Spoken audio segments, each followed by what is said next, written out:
What up, Laker Nation? Before we break down the latest news and rumors surrounding the Lake Show, make sure you guys are subscribed to the Los Angeles Lakers Report by Chat Sports, because we are getting closer and closer to 50,000 subs here on the channel. And we're in a subscriber battle with our Golden State Warriors channel that is also here at Chat Sports. We are racing to 50,000 subs, and they're right on our tail. Let's beat the Dubs, and let's get to 50,000 subs.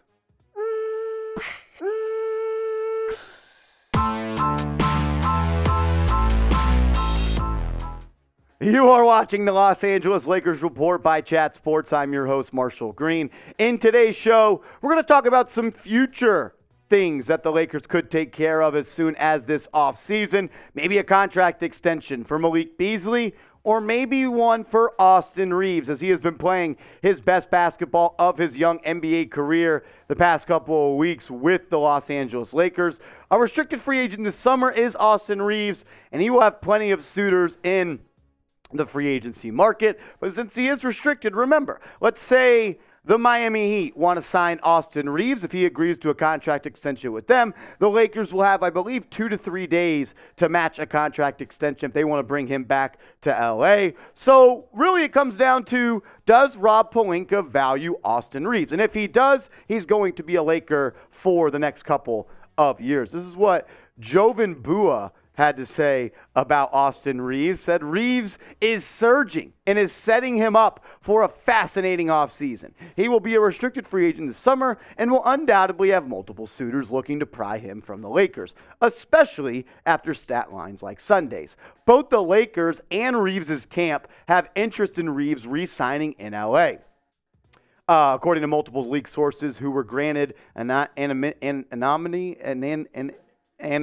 geez, I feel like the Finding Nemo person right there, so that they could speak freely. The max the Lakers can offer Reaves is a 4-year, $50 million contract if they choose to use his early bird rights. Look, all I know is that the Lakers, they will do whatever it takes to keep AR Austin Reaves. You saw LeBron James tweet about him the other day, talking about how well he's been playing, and he has. And he's taken a big leap from the 2021 season to the 2022 season. When you look at what he's done this year, 12 points per game, 3 rebounds, 3 assists, 52% from the deck, and a red-hot 38% from 3. Everything you wanted out of Austin Reaves has been something he's produced, and he's really exceeded all expectations. When you get someone that can knock down 38% of their threes, while being also able to handle the rock and make some tough shots as well as create for others, that's someone that you want to keep on this roster. And I think he honestly plays a style of game that's complementary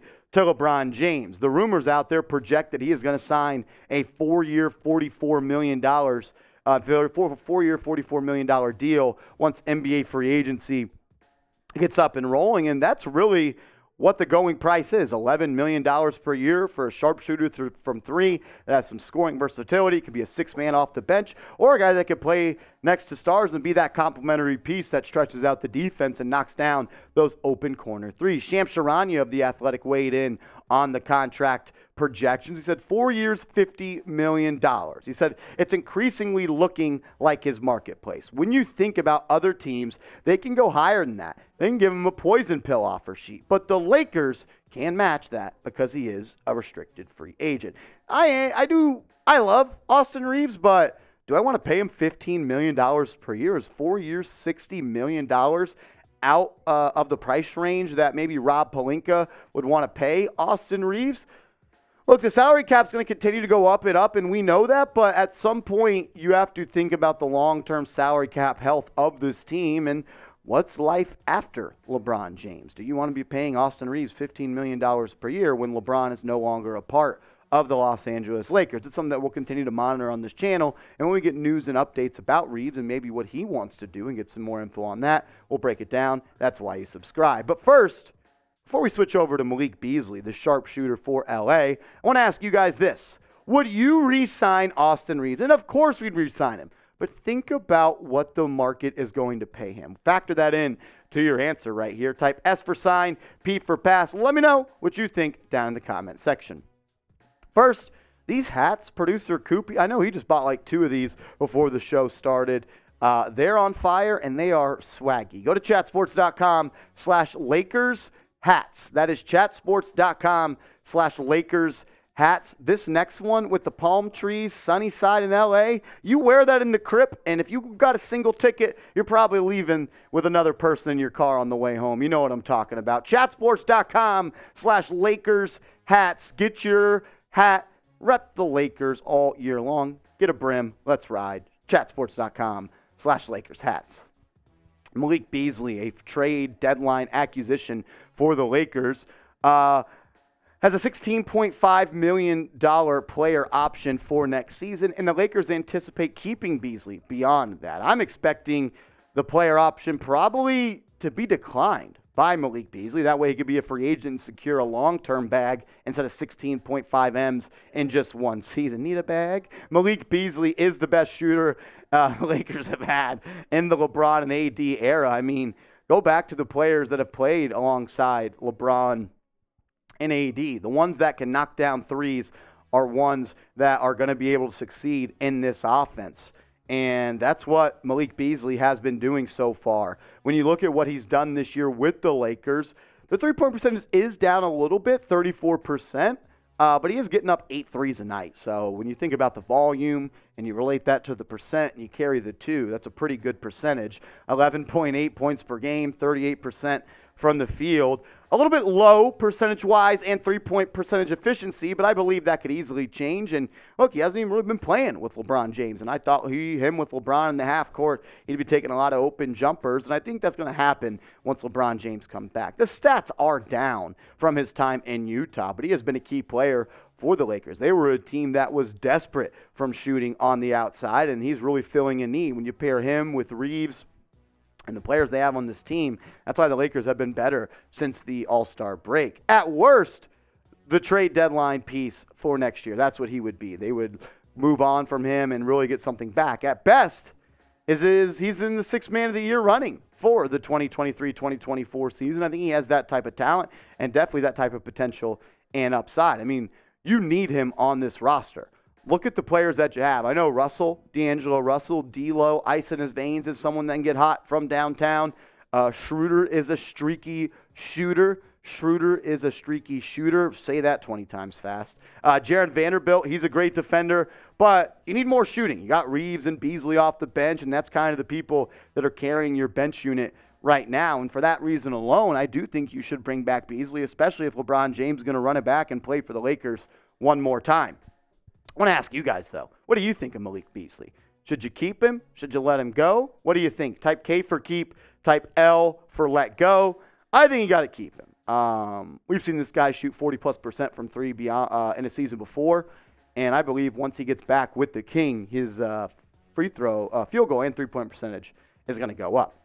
All indications, it seems like the Lakers are content with running it back with their current roster. And, of course, they had a good trade deadline. They were able to find some pieces, but you got to add some more pieces. Like, you're still a piece or two away, in my opinion, from being a team that can really compete for the Larry O.B., and that's what you want. That's what the Lakers organization is all about. It's about hanging banners, or it's not a good season. It's championship or bust. We know the mentality that the front office has, and especially the diehards that rep the Los Angeles Lakers. It's championship or bust, and right now, I don't know if they have enough to get to the championship. Obviously, you have to keep a couple of these guys. LeBron James, Anthony Davis, Jared Vanderbilt, Malik Beasley, and Austin Reaves are the 5 guys that I would definitely like to keep. And then you look at the guys that, sure, we'd like to have you back. And Russell is probably at the top of that list for me. I think he's been really impressive, what he's been able to do in L.A. He's really a guy that I would like to see play more with LeBron James, because I do think they could be a good duo. D'Angelo is a good point guard, but he's not an elite playmaker, and I think he can kind of play off the ball a little bit more with LeBron James, and I think that's kind of what the Lakers are looking for. What about expendable pieces? Guys that maybe they stay, maybe they go, doesn't really matter. Troy Brown Jr., Wenyen Gabriel, Reed, Scottie Pippen Jr. I still feel bad that him and Malik Beasley are on the same team. That's got to be weird at practice. Yeah, if you know, you know. If not, Google's your friend. And then Lonnie Walker has been somewhat disappointing.